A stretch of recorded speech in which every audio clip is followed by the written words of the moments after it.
El polvo de Jalisco cubre todo. Las montañas cercanas a Guadalajara respiran lentamente bajo el calor de octubre y en los barrios donde la policía casi nunca llega, donde los semáforos son sugerencias y no leyes, existe una zona gris donde la vida transcurre sin dramatismo ni esperanza. Es aquí donde conocemos a Teresa Martínez Solís, 80 años, cabello blanco recogido en un moño desordenado, piel curtida como pergamino viejo, manos que tiemblan solo cuando sostienen un vaso de agua, pero que no vacilan cuando se cierran en puños. Nació en Guadalajara hace 8 décadas, creció en las calles polvorientas de Tonalá, fue vendedora ambulante de tamales durante 50 años, madre de 3 hijos, abuela de 12 nietos, y durante las últimas 5 décadas ha sido la columna vertebral silenciosa de su familia. Su apodo entre las pocas personas que la conocen en profundidad, la sombra. No porque sea invisible, sino porque se mueve donde otros no ven. El territorio donde vive Teresa es una geografía de olvido administrativo. Las calles de Jalisco son un laberinto donde los nombres cambian según quién pregunta y quién responde. Hay una colonia llamada Sector 9, en las afueras de Guadalajara, donde las casas son bloques de cemento con techos de lámina corrugada, que suena como un millón de insectos cuando llueve. Los muros están pintados con mensajes contradictorios, frases de banda, advertencias silenciosas, símbolos que solo comprenden quienes viven allí. El sonido de la calle es una sinfonía de incomodidad, el zumbido de las motocicletas sin silenciador, el ladrido de perros desnutridos, la radio desde una casa transmitiendo noticias que nadie en la calle quiere escuchar, el grito distante de un vendedor de elotes, la sirena de ambulancias que van lentamente porque saben que no hay prisa para los muertos del sector 9. El aire huele a carbón quemado, a diésel, a basura fermentando en las esquinas, y cuando sopla el viento desde cierta dirección, a algo más indefinible que los habitantes nunca nombran en voz alta. El clima es opresivo, el calor pegajoso del mediodía que apenas disminuye al atardecer, la humedad que permanece incluso en época seca, las lluvias ocasionales que convierten las calles en ríos de lodo café. Teresa vive en una casa de 3 cuartos al final de la avenida principal. La casa tiene un pequeño patio donde cultiva cilantro, tomates y chiles. Por las mañanas, antes de que salga el sol completamente, ella está allí, con un delantal desteñido, preparando el café. El aroma del café recién hecho es lo primero que llega a la calle, y algunos vecinos dicen que ella hace el mejor café de toda la colonia. Vive sola desde hace 15 años, cuando su esposo murió. No es una vejez desatendida, sus hijos la visitan, aunque sea poco, y sus nietos la llaman por teléfono a veces. Pero Teresa ha construido una vida donde la soledad es compañía, donde el silencio es un maestro. Se levanta a las 5 de la mañana, ora, prepara desayuno para quien quiera pasar, observa desde su ventana las rutinas de la colonia, y se duerme a las 9 de la noche con un rosario en las manos. Nadie en el sector 9 pensaría jamás que esta mujer será el fulcro sobre el que gira todo lo que vendrá.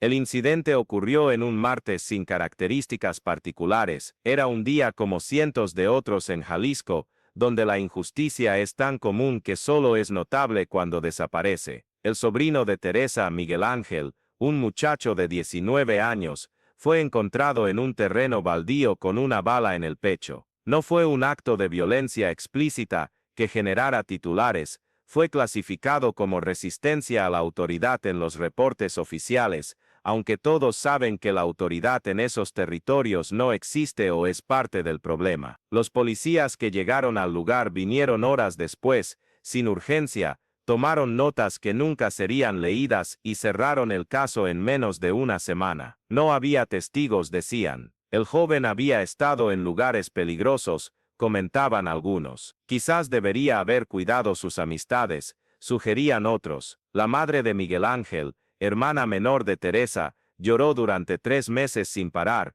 y luego simplemente dejó de hablar. Se convirtió en una mujer de aire, fantasmal, moviendo los labios pero sin sonido que saliera. Lo que los investigadores nunca descubrieron, o quizás nunca quisieron descubrir, fue que Miguel Ángel estaba siendo extorsionado por un grupo de sicarios locales. No había hecho nada malo, solo trabajaba en una gasolinera, pero los sicarios necesitaban dinero, y él era joven, trabajador, vulnerable. Se negó a pagar, así que lo eliminaron. El verdadero ejecutor fue un hombre llamado Ricardo El Sapo López, un soldado de un cartel menor pero con conexiones. Teresa supo esto de inmediato, porque en el sector 9 los secretos son como el aire, están en todas partes, invisibles pero presentes. Alguien le habló, quizás una vecina, quizás un hijo de un vecino que había visto algo. Teresa escuchó en silencio, asintió, continuó con su vida aparentemente, pero algo cambió en ella ese día. Algo que había estado dormido, despertó. El símbolo nació esa noche.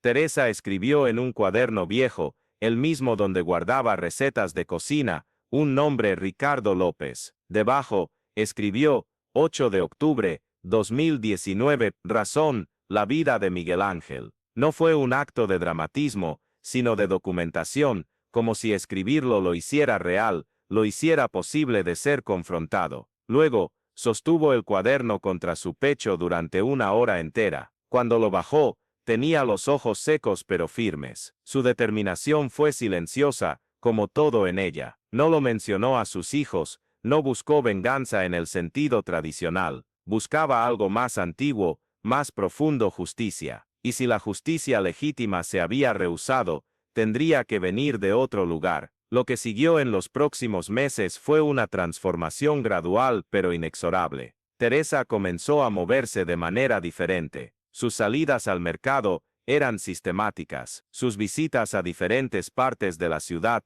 parecían casuales, pero cada una tenía un propósito. Ella estudiaba a sus blancos con la paciencia de alguien que no tiene prisa, que comprende que el tiempo es su aliado más valioso. Su primera acción fue contra Ricardo López. No fue un enfrentamiento directo, sino un acto de exposición pública. Teresa se enteró de dónde vendía drogas el Sapo López, en una esquina específica cerca de una tienda de abarrotes. Una tarde, ella dejó un papel allí, un papel sencillo, donde estaban escritas las pruebas de sus crímenes, nombres de jóvenes que había extorsionado, fechas, lugares. El papel también contenía una frase: la justicia vigila, la justicia recuerda. Esa noche, un grupo de ciudadanos que habían sufrido la extorsión del Sapo López se presentaron en su casa, no para matarlo, sino para obligarlo a huir. Así terminó el reinado local del primer cartel menor,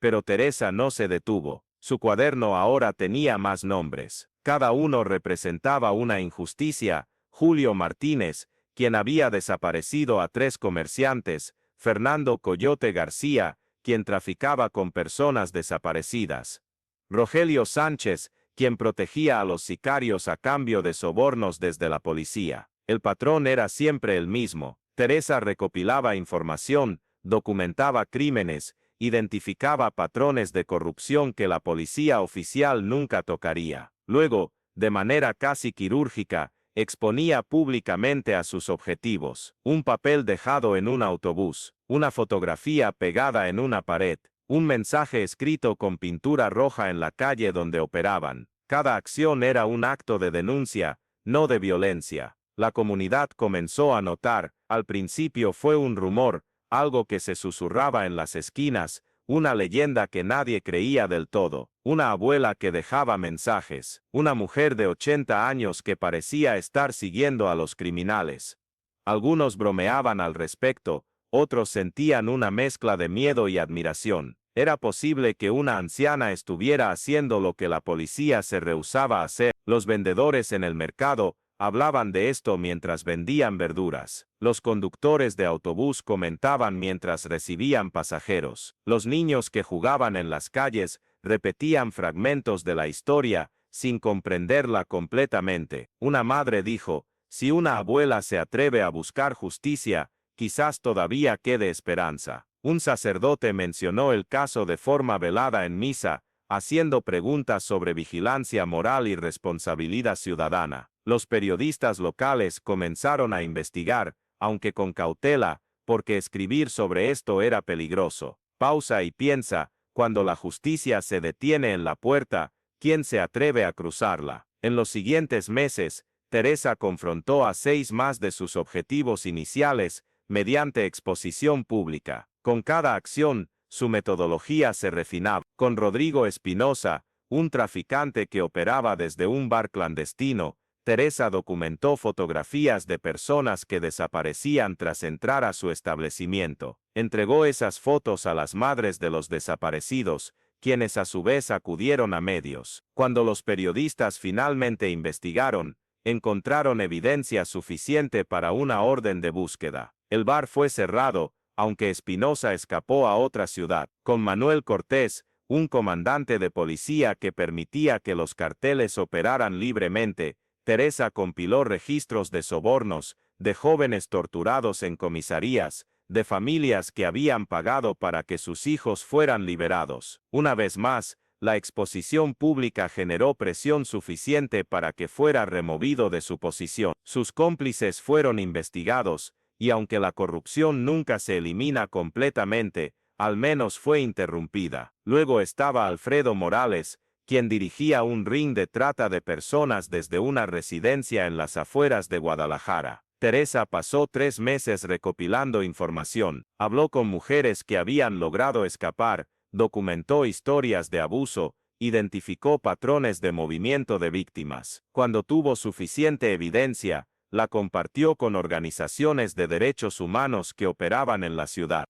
Esas organizaciones, armadas con el testimonio de Teresa y otros sobrevivientes, presentaron un caso ante las autoridades federales. Alfredo fue arrestado eventualmente, aunque no sin antes haber sido advertido y haber escapado la primera vez. Cuando finalmente fue capturado, Teresa vio en las noticias su fotografía en una comisaría federal. No sintió alegría, sino alivio. El alivio de que el sistema funcionara, aunque sea lentamente, aunque sea con su intervención. Pero luego vino lo que cambió todo, lo que destruyó la inocencia de su cruzada y le mostró que la justicia tiene un precio que no siempre es pagado por los culpables. Fue durante su investigación sobre Héctor Villarreal, un narcotraficante de nivel medio con conexiones a carteles más grandes. Teresa había estado monitoreando sus actividades durante 2 meses. Descubrió que operaba desde una casa de seguridad en el barrio de Santa Teca. Una mañana, cuando ella se aproximaba con la intención de dejar documentación sobre sus crímenes cerca del lugar, ocurrió algo inesperado. Una joven, apenas una niña de 14 años, estaba siendo alejada de la casa por hombres de Villarreal. Parecía estar en peligro, evidentemente asustada. Teresa, en un momento de impulso que violó su propia metodología de actuación silenciosa, intervino. Intentó distraer a los hombres, crear una escena. La confrontación fue breve, desordenada, y cuando terminó, la niña estaba segura, pero una de las mujeres que trabajaba en la casa, una mujer llamada Sofía, que no era traficante sino una rehén también, fue golpeada severamente. Sofía estuvo en coma durante una semana. Teresa visitó el hospital en secreto, viendo a la mujer inconsciente, con tubos conectados a su cuerpo, bandajes cubriendo heridas que nunca debería haber recibido. Fue el momento en que Teresa comprendió que su lucha no era simple, que su búsqueda de justicia tenía efectos secundarios, que los inocentes también pagaban el precio de la guerra contra el crimen. Cuando Sofía despertó, le dijo a Teresa, no fue su culpa. Estos hombres, ellos son los culpables. Usted me salvó y salvó a esa niña. Pero Teresa sabía la verdad más profunda. Ella había jugado al mismo juego que los criminales, usar la violencia, aunque fuera indirectamente, aunque fuera en nombre de la justicia. El remorso fue instantáneo y abrumador.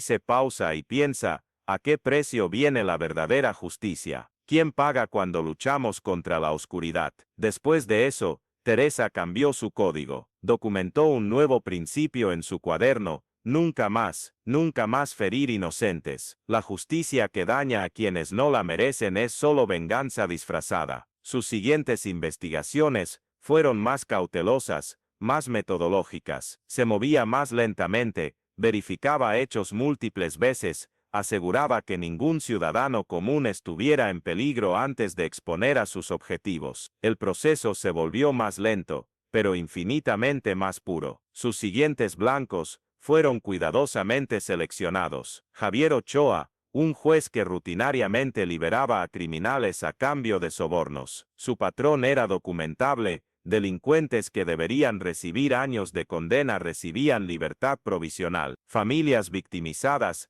veían a sus atacantes caminando libres por las calles. Teresa recopiló casos, entrevistó a víctimas, creó un patrón tan obvio que cuando fue presentado a medios de comunicación nacional, generó investigaciones federales. El juez fue removido de su cargo. Luego estuvo Ramón Valdés, un político local que funcionaba como intermediario entre carteles y autoridades. Teresa documentó reuniones, identificó empresas de fachada que lavaban dinero, expuso el esquema en línea. Aunque Valdés nunca fue arrestado, su posición fue comprometida. Perdió influencia. Sus asociados fueron investigados. La corrupción disminuyó. Cada exposición dejaba una marca. No una marca de violencia, sino de verdad. A veces era un papel pegado donde operaba el criminal con su nombre y sus crímenes listados. A veces era información compartida con periodistas que tenían el coraje de investigar.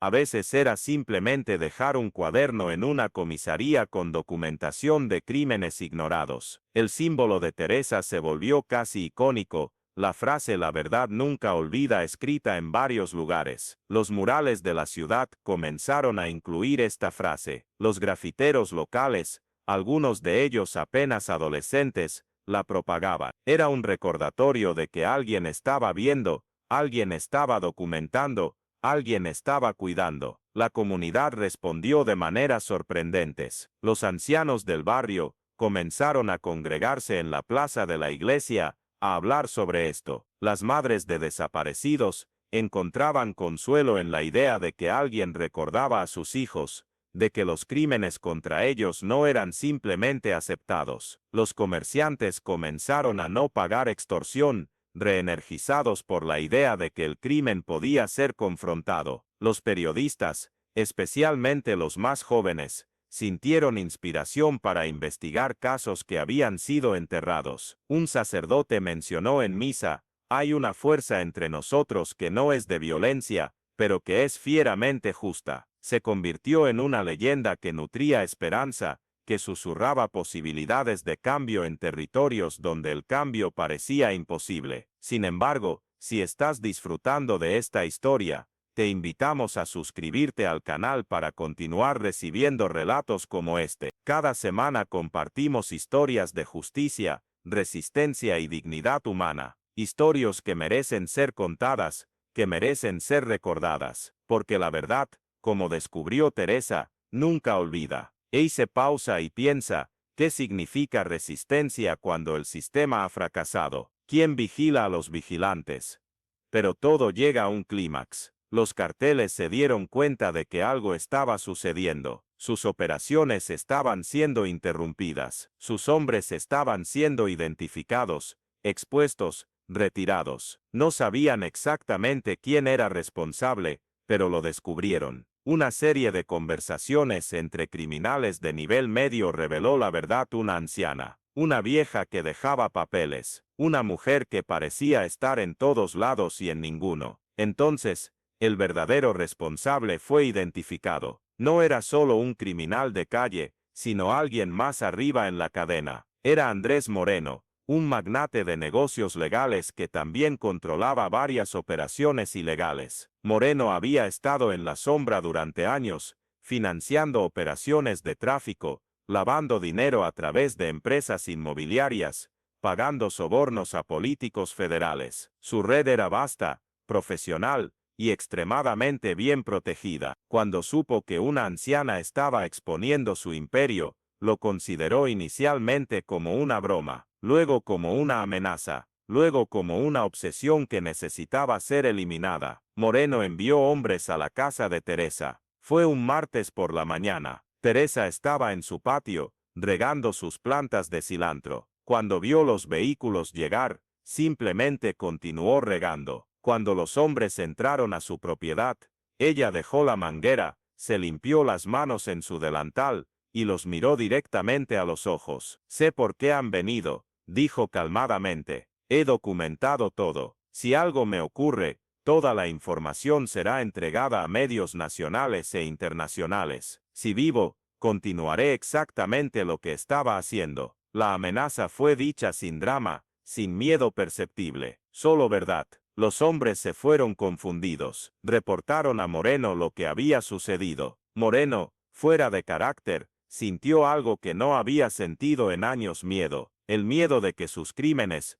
finalmente serían expuestos. El miedo de que años de impunidad llegaban a su fin. No mataron a Teresa, porque sabían que su muerte generaría exactamente lo que querían evitar: investigaciones, atención mediática, exposición completa. En cambio, lo que sucedió fue más profundo. Teresa fue visitada por agentes federales, hombres serios en trajes grises que venían con órdenes de protección, así como invitaciones a testificar. Andrés Moreno fue investigado. Su imperio fue desmantelado lentamente pero metódicamente. Empresas fueron cerradas, cuentas fueron congeladas, conexiones políticas fueron expuestas públicamente. No todo fue perfecto. Algunos de sus aliados escaparon, algunos casos fueron archivados por procedimientos técnicos, pero la justicia, la verdadera justicia, llegó. El confronto fue simbólico y público, exactamente como tenía que serlo. Moreno fue arrestado en una conferencia de negocios,